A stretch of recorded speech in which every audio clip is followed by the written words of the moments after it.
हरिवरासनं स्वामी विश्वमोहनं हरिदधीश्वरम् आराध्य पादुकं हरिविमर्दनं स्वामी नित्यनर्तनं हरिहरात्मजं स्वामी देवमाश्रये।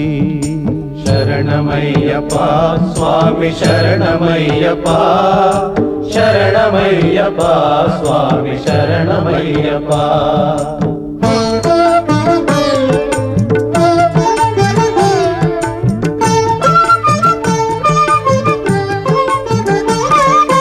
शरणकीर्तनं स्वामी शक्तमानसं भरणलोलुपं स्वामी नर्तनालसं अरुणभासुरं स्वामी भूतनायकं हरिहरात्मजं स्वामी देवमाश्रये।